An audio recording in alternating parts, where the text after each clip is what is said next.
Hello! I am so excited. As always, I am really excited. And I am even more excited than normal because guess what? We have our very first male ally. Woo! On SuperWomenCan Podcast. So I'm going to give a really great introduction to our very special ally in a moment. But before I do, let me just remind you, the SuperWomenCan Podcast has been created to elevate the success of Black and global minority women, to elevate their success to the highest heights, removing all the negative stereotypes that say we can't. We're going to push past them today. And I'm excited because we have an amazing speaker. And I cannot help but call him this. We have Brucey Bruce. That's not his name, by the way, but I'm sticking with it. I'm sorry, Brucey Bruce. Tell us to introduce yourself.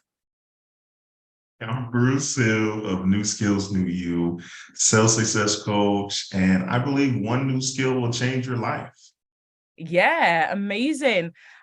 So tell us more about what you do, because I am, and how are you an ally to Black women and the global minority? First of all, shout out to Black women across the world, just because the biggest thing I saw was they were willing to invest in themselves the most. And so I was able to give back to them the most, because as a teacher, as a trainer, the most aggravating thing is to give you the answer and to the test and you still get it wrong. But Black women came through all the time again. They execute at a high level and they're like, hey, what's next? And so it's just always a pleasure to work with them and be a small part of their success. I can't take all the credit, but be a small part of their success. Amazing. So tell me more, because I know you're saying you help. How do you help? It started off, I wanted a promotion at where I was working, and I was training other employees, and they were all successful, wildly successful, and they were outperforming folks that had been there 4 or 5 years longer than them. And say, hey, I'd like to move up to a leadership position. They told me I didn't have enough leadership experience. Maybe someone listening has heard that before, which starts to feel like an excuse after a while. You have all the qualifications, you check all the boxes. Took it upon myself to volunteer for an organization called Toastmasters, Communication and Leadership Group. And they asked me if I wanted to join. I said, I want to join, I'm here to volunteer, and I would help them prepare their talks and speeches. After a while, the people I had supported would win awards. Some got promotions at work. Others were able to elevate their career. And it was great. I love giving back, and it's even more fulfilling when they have results. One day, I'm going to say, hey, Bruce, how much do I owe you? And I just said a number. I just said $100. And they're like, absolutely. And when they handed me, it was $5 $20 bills. When they handed me the money, that to me, that was the moment I became an entrepreneur. That was the moment where I had traded the value I had for compensation. It was such a little, it wasn't magical at the moment, but afterwards I was like, oh, wow, that's pretty cool. I like that feeling. And I'll give you a little secret. That was my first training I ever did. It was called Ask for the Money. And it's probably the biggest piece of advice. If you have to leave, maybe you cut off the podcast right here. A biggest piece of advice to you is just to ask. And there's certain inequalities or certain systemic things that need to be addressed. But the biggest thing women can do today to take control of their income in the future is just to ask. Yeah, I like that. So did you just say ask for the cash? Was that what you called it? Yeah. It's a very simple formula. So before we came on, you were explaining that Black women and women in general, that they generally taught themselves out of a sale. I want to know more about what you meant by that. I'm intrigued. I know that. So the story goes back when I got fired. That's where a lot of great stories start. They sold the entire division. I didn't do anything. They sold the entire division, so none of us had jobs. And I called my buddy up. I said, man, I want to do something different. I want to get out of banking. What should I do? And now here's a very valuable lesson. If he had sold houses, I might be a realtor. If he had sold insurance, I might be an insurance broker today. If he had sold drugs, I could be dead or in jail. But he sold cars. So guess what the advice he gave me? He told me to go sell cars. And I want everyone to catch that. People can only give you advice based on their life. So if you take their advice long enough, you'll end up with their life. So if you don't want their life, don't take their advice. Very simple. So I started selling cars, and in most countries, it's not always a noble profession, and it's not always a fulfilling career. But the organization I was with was wonderful. They trained me honestly, and they had great vehicles. But that's not the point of the story. The point of the story is I was training someone. They liked them. They liked the vehicle. They liked the financing options. They got to a point where it should have been the end of the conversation. It should have been the end of the sale. And they sat there looking at each other, not observing. I'm the trainer, so I'm not interfering. And the client or would-be client looked at the consultant, and the consultant looked at the client, and they sat there and they smiled at each other and they said nothing. And so the client said, thank you so much. We'll be in touch. And so they get up to walk away.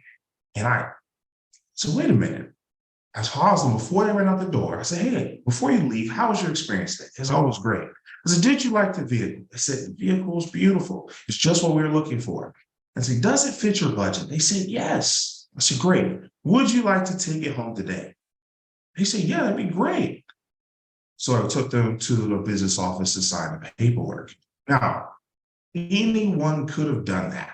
It wasn't any psychology tricks, no master manipulation that happened. I very simply asked.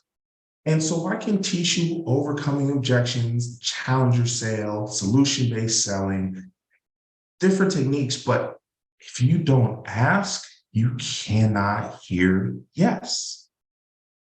That's the very simplest action you could do today will transform your life. So when you say ask, there must be a way of asking, right? Because a lot of the time people are fumbling around, going, well, what can you do? Do you want? There must be a way. You must have that skill. And even if it's natural for you, it's clearly not natural for a lot of people. I don't have time to go into that. I was absolutely harrowing, absolutely awful. But that's one of the beautiful things I've learned over the years is one new skill will change your life. And it takes some deliberate practice to get better, but you can get there. I don't want anyone to overthink this. Just ask. That's the first thing. Just ask. A lot of people say, what if I don't ask correctly? What if I think I'm rude? What if they think I'm greedy? What if they talk themselves out of asking? Just asking is a great start. So here's some tips to ask better. It's the 4 C's, right? Ooh, the first one is confidence. Yeah. That's the first one. The first one is confidence. Say it like you mean it. Well, Bruce, I'm not a very confident person. I got some good news for you. No one's born confident. They learn to be confident. Confidence comes from practice. So that's good news for all of us. We can grow in our confidence. Number 2 is concise. Keep it short. That one's for me. I can talk a lot. Number 3 is clear. Many times we focus on being clever and not enough on being clear, easy to understand. And the 4th one is compelling. And this one's particularly magical because there isn't a set of words I can give you that's going to work every time. I'm sorry. Some people are going to tell you no. However, the more people are going to tell you yes, the more you ask. And it's compelling when it's confident, when it's clear, when it's concise, when you're talking to the right person. Okay? It's very difficult to go to a pizza shop and order a hamburger. And you say, man, Bruce gave me bad advice. He told me to ask. You want to ask the right person, okay? You don't ask a subordinate for a raise. You have to ask your supervisor, your superior. It's very simple, but we do it all the time. We ask people that can't tell us yes and then wonder why it doesn't work. I like that.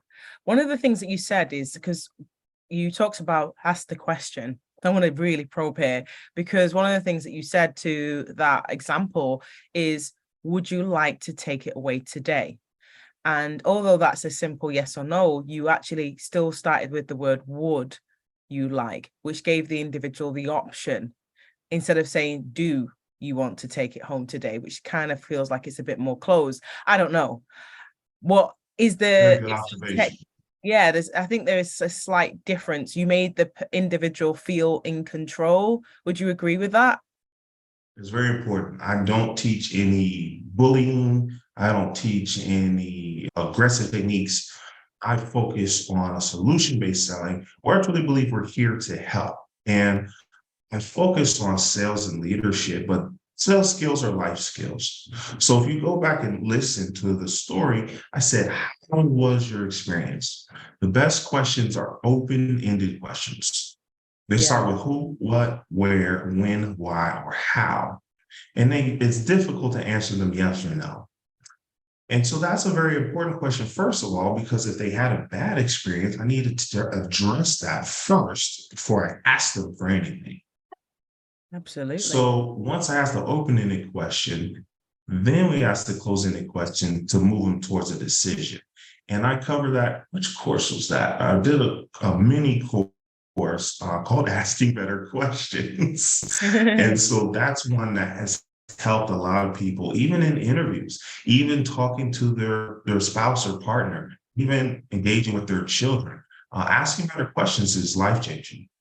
Oh, so you've got a course that is called Asking. I like the way that I like you said to keep it simple. It's very easy. Just asking the right questions is your course.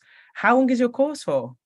Is it an is how many Less than an hour. I ah want you there. to have Quick. 2 items quickly. Yes. We're very busy these days. There's a lot of things pulling our attention. So I could spend 4 or 5 hours talking about how amazing I am and all I've accomplished. That's not helpful to you. So I get to the point very quickly. I like that. We'll definitely be putting down that link for anyone who wants to know how to ask the question very simply. And I know, so one of the things is you said when it comes women generally, they freeze when it comes to sales. And actually they are in effect blocking their own success, is what you said.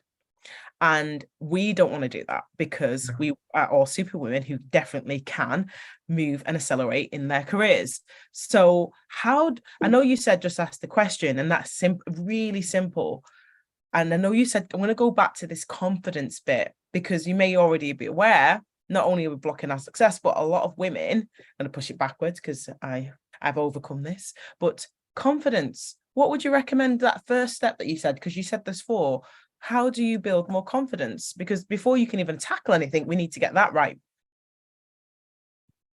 Confidence comes from practice. And it's a very, so going back to askingbetterquestions.com, it's very simple, www.askbetter-questions.com.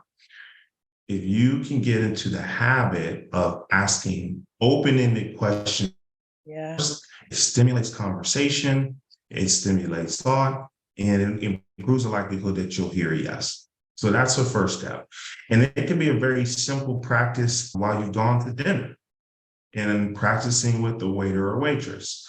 So I don't want you to quit your job and go sell cars because Bruce told me to go practice. Please don't do that.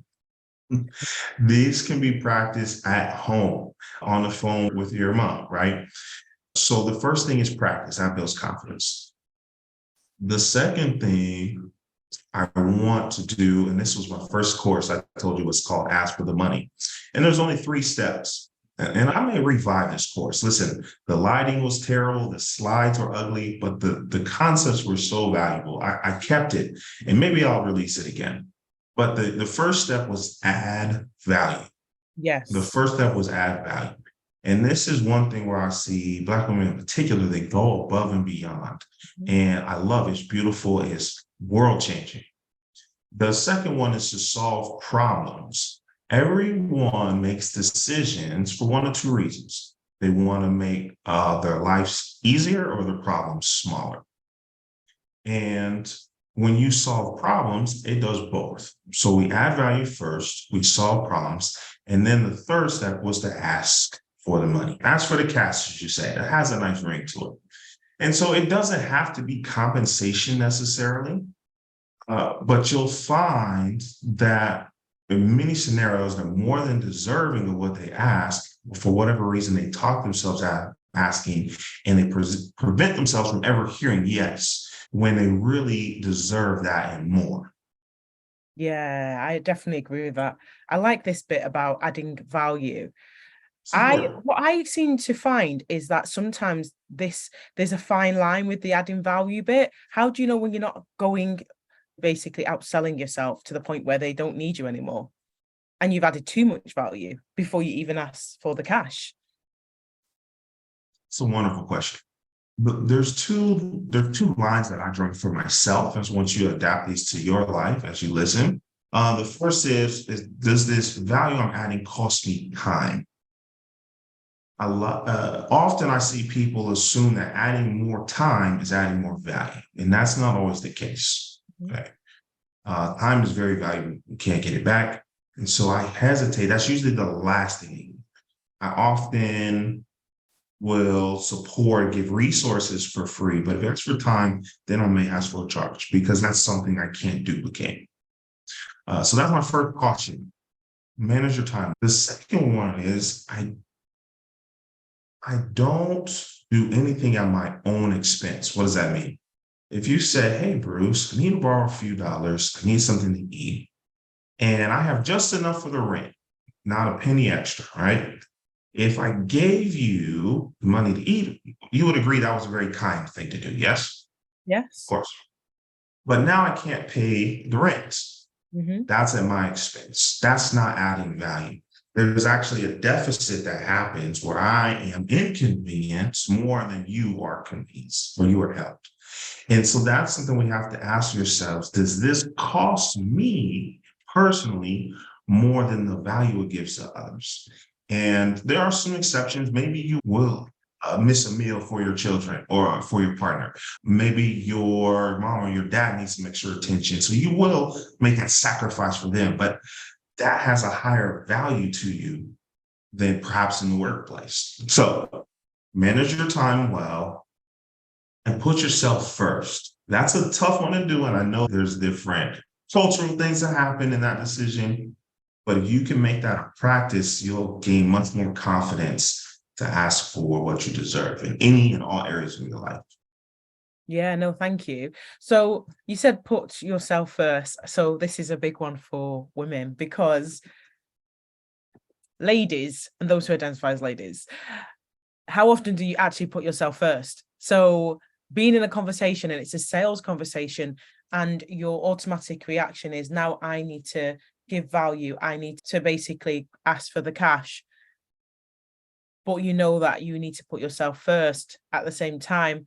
I'm even struggling with that concept, even as I'm saying it. I'm like, we don't do that as we generally don't. We're looking after the kids, looking after our husband, looking after home, doing a business, and we're constantly our plates are always spinning.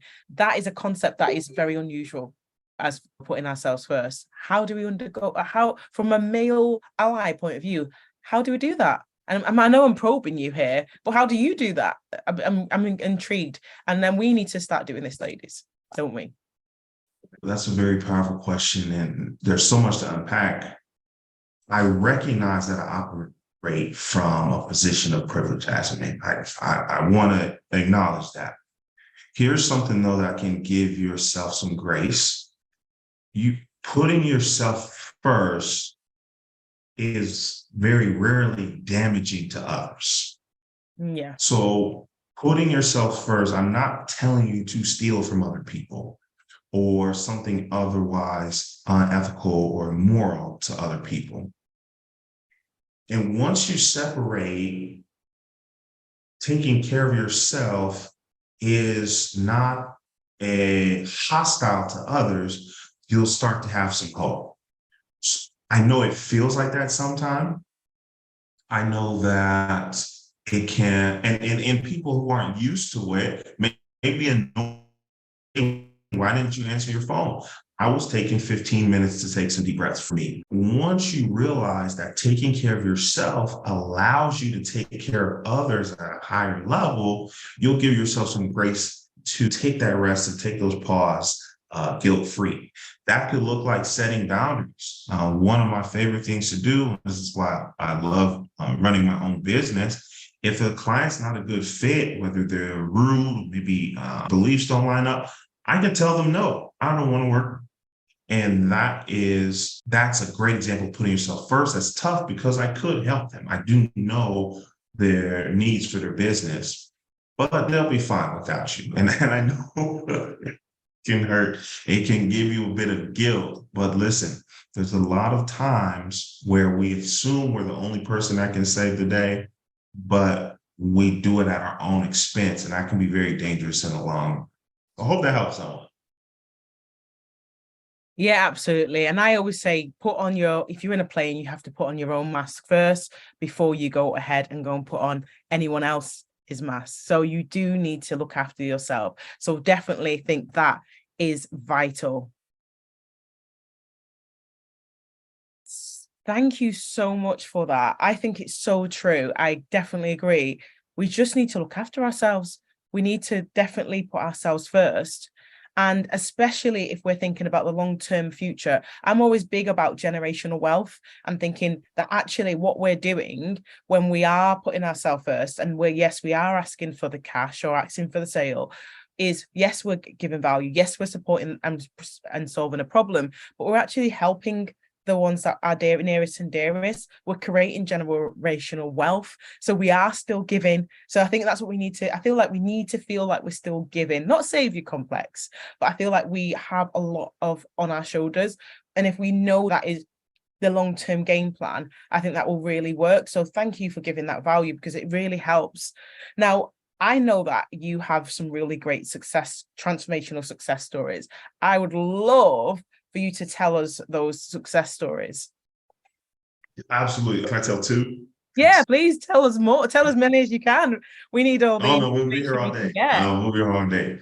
So one of my favorite stories was a client, that's a Black woman, and she has a consulting firm that manages productivity and workplace development. Right? And she had a conference, and she's telling me I'm really excited. I've got all these appointments on the calendar. It's going to be a really great month. She's got these warm leads from the conference. They're excited to work with me. Can't wait. So I check on her the following week and say, hey, what's revenue? New clients did you bring on? She said 0. And I said, okay, what do you think happened? She's like, I don't know. They should have been what we call slam dunk, right? They should have been easy. They were already ready to say yes. I don't know what happened. And so what's interesting, and it's the same thing I thought you all was asking better questions, was I found that she was doing most of the talking during the call.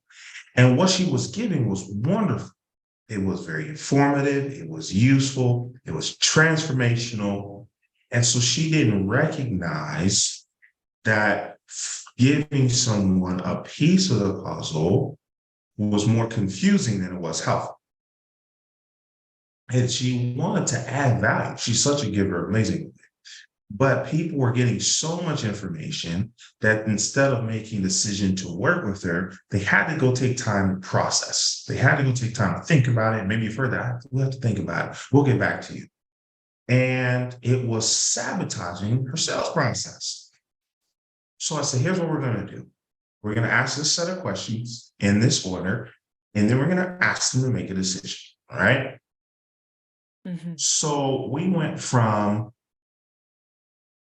let's say, 10 appointments, 3 or 4 of them wouldn't show up. The other 6 wouldn't say yes, to closing at almost 80% of her appointments will become clients just month over month, just from asking better questions. And so what that did for her confidence, what that did for her revenue, is still one of my favorite transformational stories yet. I love it. So when we go back to just asking, I had another friend of mine just moved to a new city, was running low on funds, and they had a client that wanted to work with me. She said, Bruce, how much should I charge? Maybe you've asked yourself that. How much should I ask for in salary? How much should I charge the client? And so I said, what did you have in mind? And she told me, it was just much too low. It was absolutely much too low. And so, well, how many hours of work a week are you supporting this business? She told me, and we did the math. I said, it's less than $10 an hour. Are you worth $10 an hour? She said, yeah, I am, absolutely. I've been doing this for years. I'm excellent at this. I said, then why are you allowing them to pay you $10 an hour? And that goes back to the add value. If your value's here, why aren't you asking for conversation that matches? So I say, here's what you're going to do. You'll go tell them this monthly amount, but if they pay in full, they can get a discount. And I don't actually like giving discounts, but we want to incentivize people to work with us over a longer period of time. Because listen, if you run a business, your CPA will thank you, trust me. And so I tell her this number and it has a comment. She's like, that's a big number. I was like, ask him. Just ask him and see. She calls me back about 24 hours later, screaming into the phone. She was like, they paid it. They paid it. I was like, yes, I know. Sometimes you just have to ask. There's no technique that'll teach you. Sometimes you just have the audacity to ask. And so not only did they pay it, they asked for some additional services and an option to renew at the end of the year. So we want to make sure we work with you again. And to this day, she still works with that client. And I love that because, yes, I understand. I just moved. I'm in a new city. I need some money now. Let's just give them a discount. Let's get the deal closed. But no, don't compromise our value. Yeah, I like that. And it's interesting. That's a really good subject in terms of compromising your value. In fact, it was the last one of our last podcasters is that, okay, so women going to women, we love a good sale. We just like a good sale. We like discount. Like we like actively go and seek that out. And I think that everyone likes to know that the price you've saved money, let's just say. So go. Are you going to say something? Go for it. I love this concept. I'm glad you brought it up. I can't take credit for this one, but I love the concept. We don't discount a price, we increase the value. And so this goes back to what I said, we're separating our value from the time. One thing I love to do when I teach my 8-week course, I teach it live, that's time. But for a fast action bonus, I'll throw in some of my digital courses. I'll throw in a copy of my book, 8 Steps to Sales Success. I'll add more value. I very rarely discount the price, at least when it comes to my time. If it's a digital product, sure. And we'll throw in a code for your listeners as a thank you for listening and subscribing and sharing the podcast with your friends. And so I have no problem with the digital course because I made it once and bought it over and over.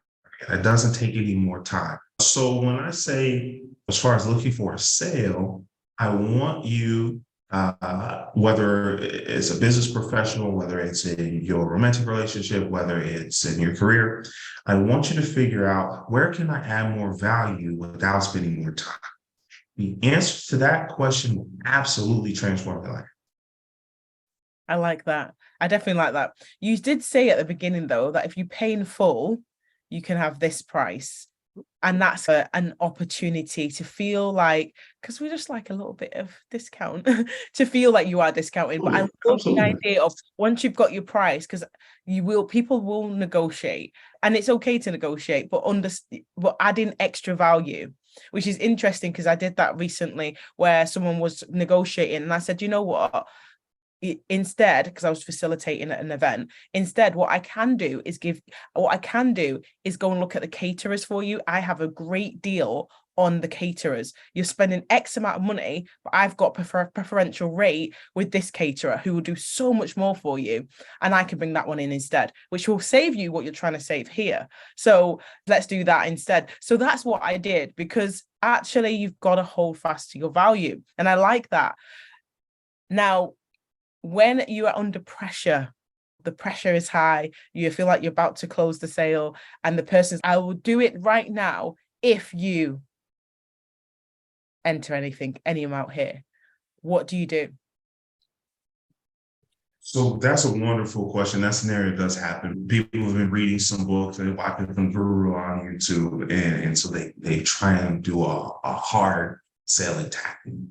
So I don't teach these tactics to my students, to my clients, because I want people to be excited to work with them. And it's a very beautiful feeling. When people pay me, they're like, thank you so much.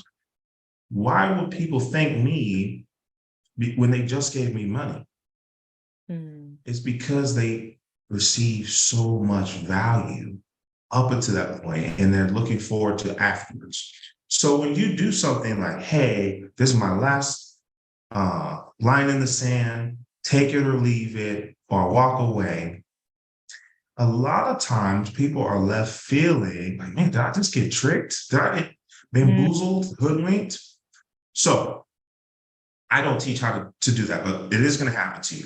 So there's two things you want to have decided in your mind before you go into this conversation. The first is, are you willing to walk away? Are you willing to say, no, thank you? And that's a tough one, especially when we're talking about jobs. Maybe you've gone through 4 or 5 interviews. I don't know what the job market is in your country. Here, it's been an adventure. And so you understand that can be a very difficult question to ask. Maybe I can't afford to say no. But I promise you, putting yourself first is very important long run. Now, the second thing is, what is the lowest number you'll go? So let's use salary. Let's use career salary. This, hey, we're going to hire you, and it's $10,000 a year less than you had anticipated. Say, hey, you know what? I'm willing to go less if I can work remotely and I have an extra week of vacation. And this is what's so important, even though my very first course was called Ask for the Money, it's not really about money. It's about asking for what we deserve. And so it doesn't have to have a currency, a monetary value to it. It could be time, it could be respect, it could be attention.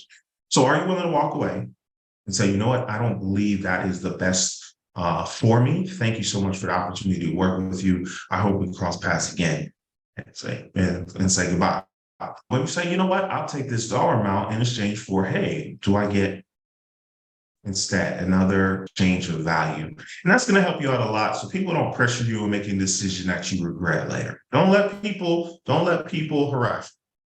I love that. So we do have career listeners on the line. So I would expect that when you're going in to negotiate for your salary, definitely think about all the different benefits that you could add on if that is their hard and fast. Because what I'm saying is, if they say this is the amount that we have for this particular role, and you know that you want to negotiate with that and they can't move on the money, definitely look at the benefits. 1000% look at the remote working. Definitely look at if they can add in additional insurance and benefits that you can do outside, or anything that will help your life become easier. Definitely. And that's a given. And a lot of people don't do that. And when you start to add the value for what they've actually given in terms of benefits, sometimes it was 10 more times more than what you would have got if they did the salary. So just add it up, see if it works out. Question for our career climbers or corporate climbers, and maybe you don't know what to ask. Say, hey, thank you for this offer. What else can we include in the compensation package to make this the best decision for me? Thank you so much for this offer. What else can we include to make this the best decision for me? And then they'll start telling you stuff and say, hey, we can do 1, 2, 3, 4, 5, and 6. And again, it's just because you asked. Yeah. Hope to help somebody. That's amazing. So I think you've given so much. You've given us loads of tips. So really, I want to know what's next for you. How can we find you? Yeah, what's next for you? How can we find you? Very easy to find. It's New Skills, New You on all social media platforms. So depending on when you listen into this one, app called Spill just came out. Instagram released something called Threads. I'm not in trouble keeping track. But shout out to fan base. That's a wonderful platform I'm going on, and it's New Skills Do You there, where I'll have free trainings, I'll do lives, I'll do Q&A, as much as I can to add value so you can take it in and transform your life. Because that's all it takes is one new skill to change your life. Absolutely. I am going to go follow you and get all that value that you're just going to be given in all those platforms. So you're on Instagram, you're on everything. So you're on LinkedIn. You on LinkedIn? Yes, Yes. absolutely. That's my favorite platform. For my listeners, Okay. that's my favorite platform. So I'm going to go and follow you and make sure that you do as well. All the links will be below, but I want to say a huge thank you because I've learned tons already. I'm ready to do some closes. I'm going to go practice with you now before you go. And I just want to say that anyone else, please do take the time to go below and look out for the new podcast coming. SuperWomenCan podcast coming out next. Don't forget to subscribe and see you next time.